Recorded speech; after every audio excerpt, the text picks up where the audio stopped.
Imagine seeing the finish line of a marathon, just, 100 yards away.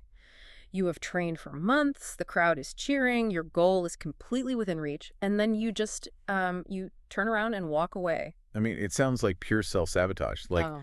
nobody would invest all that time just to abandon the mission at the final possible moment. Right, which is exactly what makes the actual data in our stack of sources today so incredibly shocking because in the professional world, 71% of job seekers do exactly that if an online application takes 15 minutes or more. Wow, 71%. Yeah, they see the finish line, they decide the friction is just too high, and they just walk away.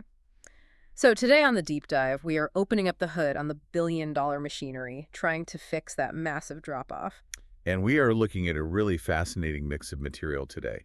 We have tech blogs, in-depth software comparisons, a very dense academic paper on hiring architecture called Smart Hire, and an ebook on job board monetization. It is a lot of ground to cover. It is, yeah.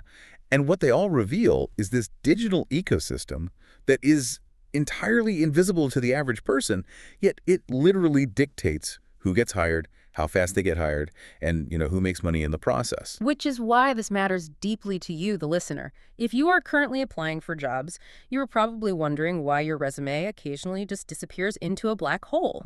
Or maybe you are a hiring manager, desperate to secure top talent without losing them at that dreaded 15-minute mark.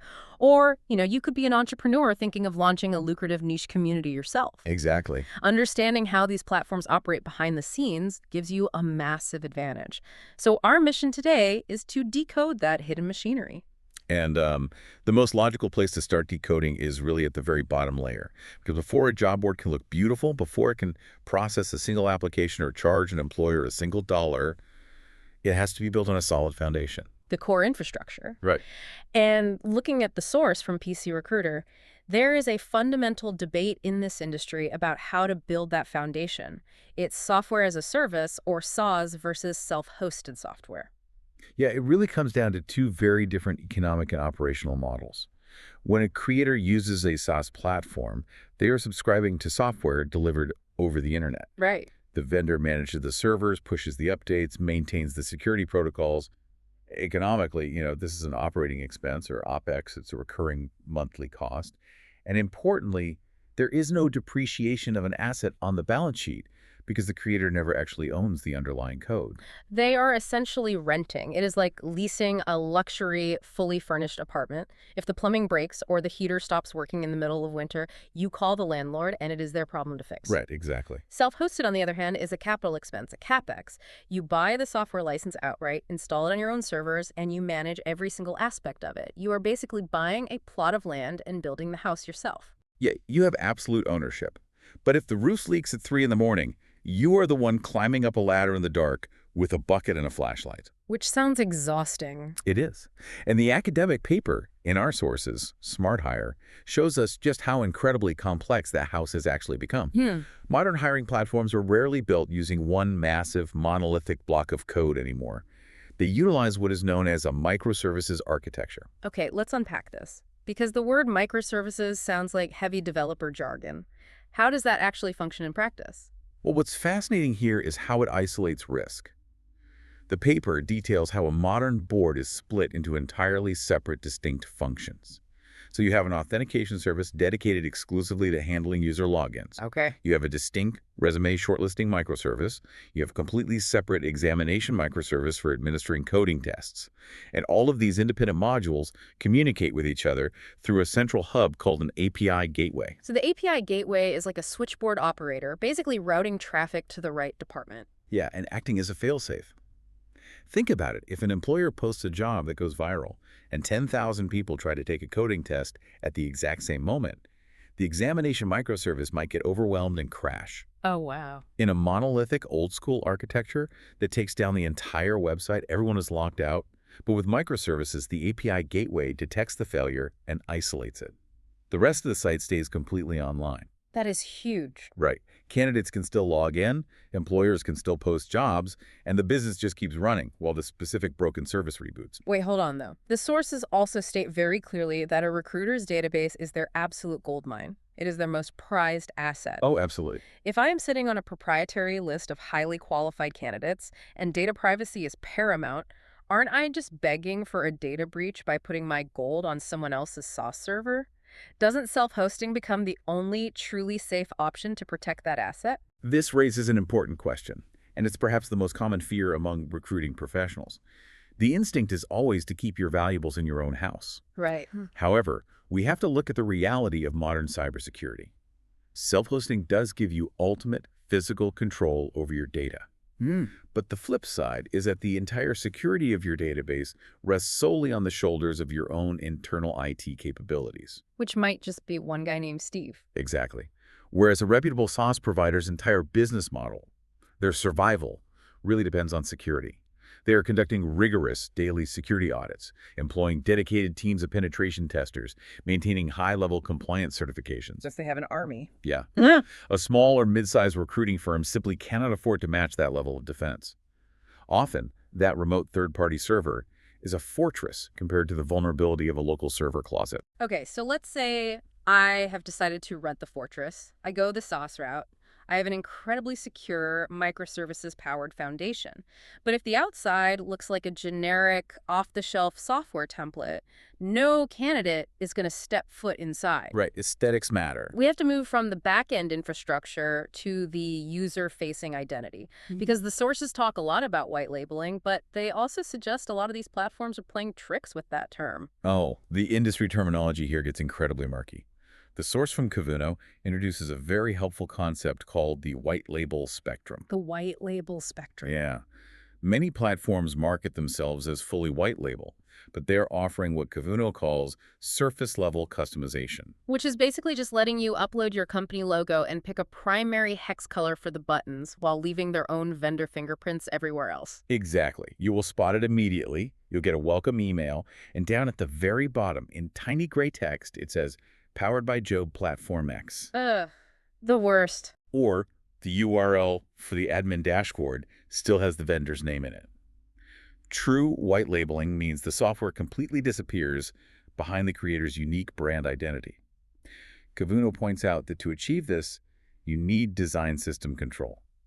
Now, the sources mention semantic design tokens as the key to this, which sounds incredibly futuristic. What is a design token actually doing? Think of it as controlling the absolute DNA of a website rather than just slapping a coat of paint on it. A design token allows you to define universal variables for every single element on the site. Okay. You aren't just saying make buttons blue, you are defining the exact typography scaling, the corner radius of every input field, and controlling every single line of user-facing text. You route the entire experience through custom domains with automated SSL certificates, so the user never once sees a third-party URL. So the vendor becomes truly invisible. Completely invisible. And looking at the platform breakdown, creators have fascinating choices depending on what they want to achieve. The Kardow platform offers those AI-native design tokens for around $29 a month. But then you have a platform like WordPress, which a lot of people assume is the best route because the core software is famously free. The tutorial for the WP Job Manager plugin makes it look incredibly easy to just run a setup wizard and you have a site. But the Kardow source completely tears apart that free illusion. It details the massive hidden costs. Like, yes, the core plugin might be free, but to actually run a functional business, you need features. Right. You need a plugin to accept paid listings, a plugin for a resume manager, a plugin for automated job alerts. Suddenly, you are paying $200 to $400 a year in individual plugin subscriptions. Not to mention the maintenance nightmare. If you go the WordPress route, you are back to being the landlord. Oh, big time. You are manually resolving plugin conflicts, tuning the database, and updating caching layers so the site doesn't just crawl to a halt. You save a little on the initial monthly fee, but you pay for it in constant maintenance and security vulnerabilities. Which is exactly why the market has shifted so heavily toward dedicated, fully managed platforms. They handle the heavy lifting while still offering that deep design system control. Stuff like Jobboardly for a $40 budget entry point, or JBoard for no-code building, or even Magix for massive enterprise media brands. Here's where it gets really interesting, though. You have a bulletproof backend and an invisible, perfectly branded front end. But if nobody can find the site, it is just a beautiful ghost town. You need eyes on the page. You need traffic. And the way these sites attract search engine traffic requires a completely different playbook than a normal website. It flips the traditional rules of SEO, search engine optimization, completely upside down. General website SEO is focused on evergreen content. If you write a definitive guide on how to negotiate a salary, you want that article to rank on the first page of Google for the next 5 years. Right. Job board SEO is the exact opposite. It is temporary, highly transactional, and intensely location-based.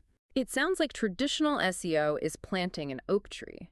You nurture it, it grows slowly, and it stays there permanently. Job board SEO is like day trading.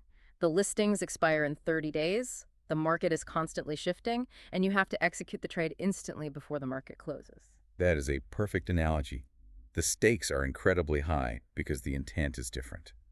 The data shows that 80% of normal Google searches or informational people are just looking for answers.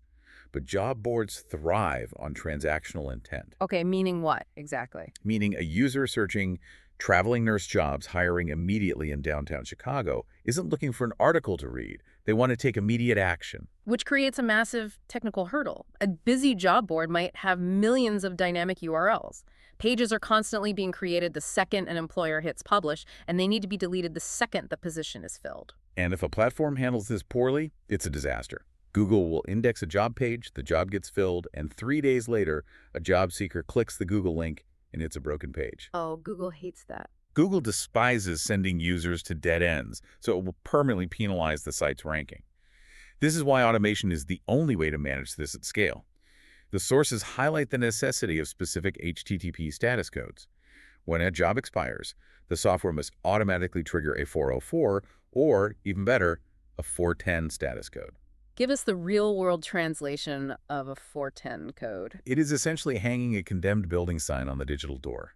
It explicitly tells Google search crawlers, this content is gone permanently, do not ever come back looking for it. Ah, I see. Alternatively, the system can automatically redirect the user to a broader category page, like more nursing jobs in Chicago, so the traffic isn't wasted. And to get Google to even notice the jobs in the first place, the sources emphasize something called job posting schema markup, specifically formatted in JSON-L. Yeah, JSON-LD acts like a digital VIP pass for search engines.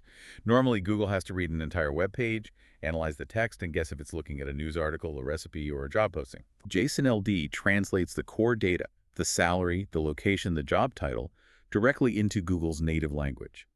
Combined with Google's indexing API, the job board doesn't have to wait days for Google to crawl the site. The board pings Google the absolute millisecond a job is posted or removed.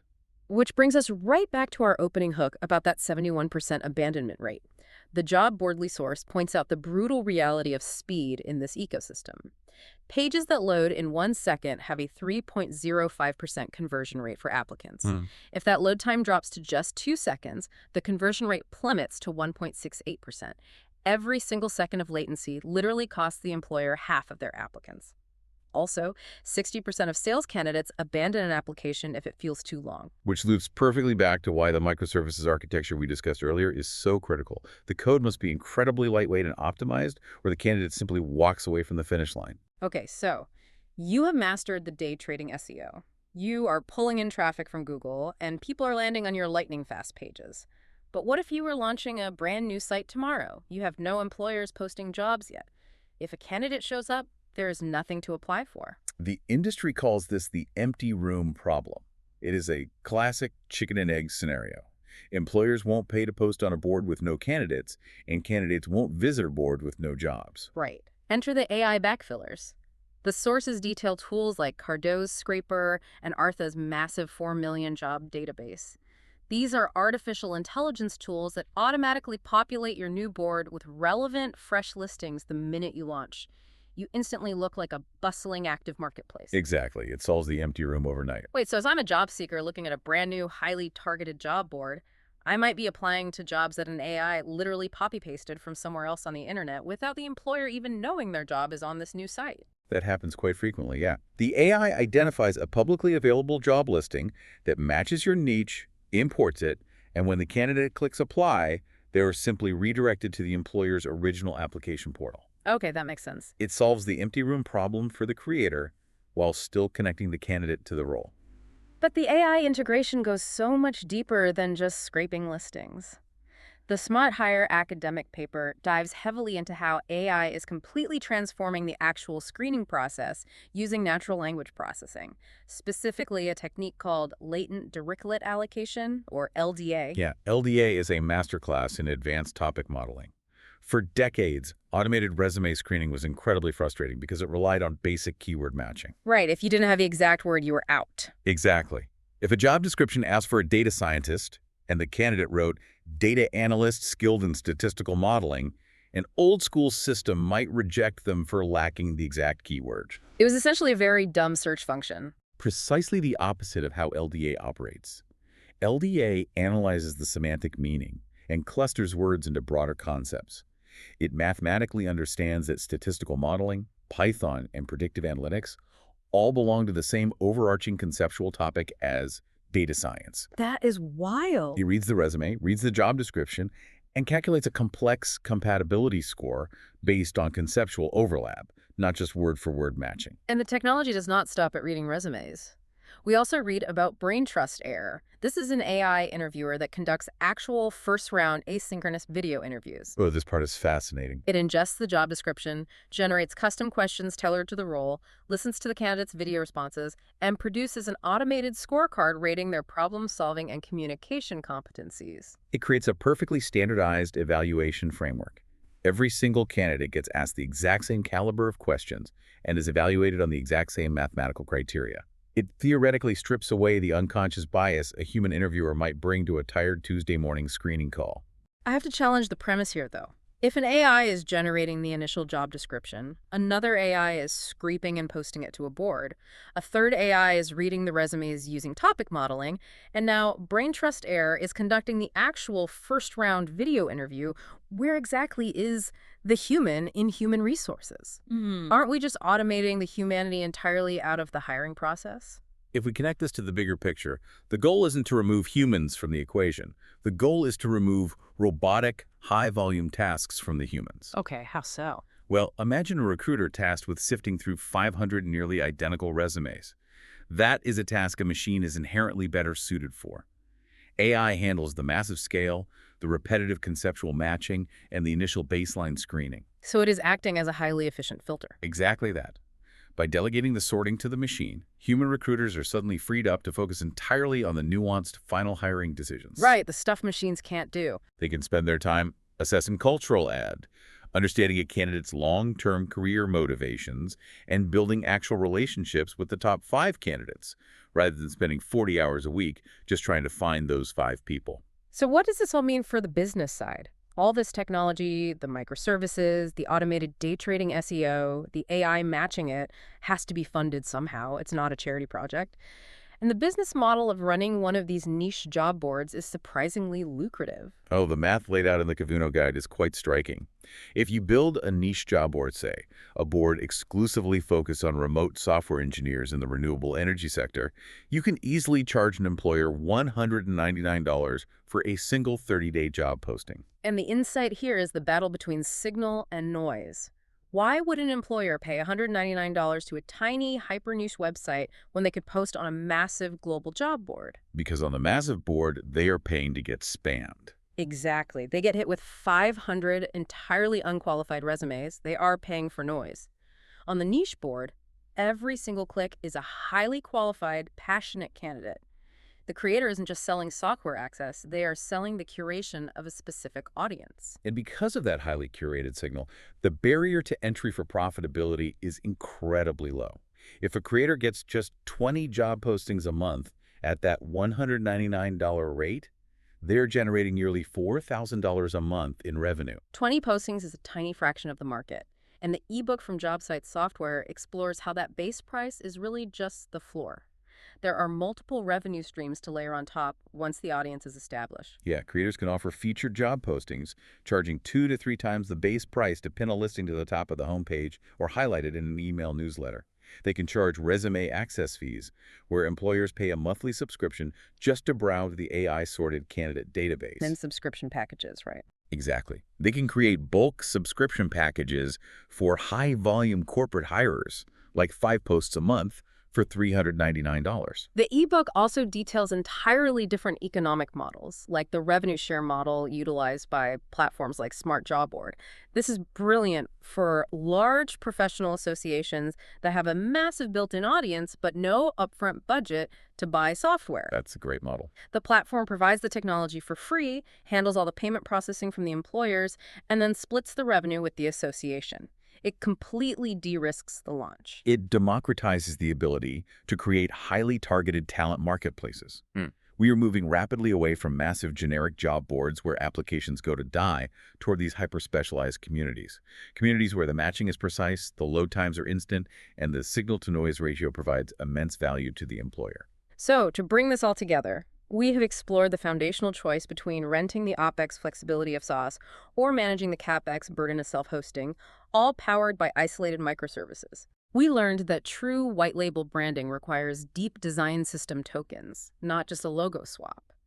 We uncovered how job board SEO operates like a high-speed game of day trading using 400 status codes and JSON LD VIP passes. We saw how AI has evolved from simply scraping jobs to clustering concepts and conducting standardized video interviews. And finally, we broke down the math of how curating signal over noise creates a highly profitable business model. It really shows how building a $10,000 a month niche business is accessible now without needing a $50,000 custom agency build. It is a profound technological shift.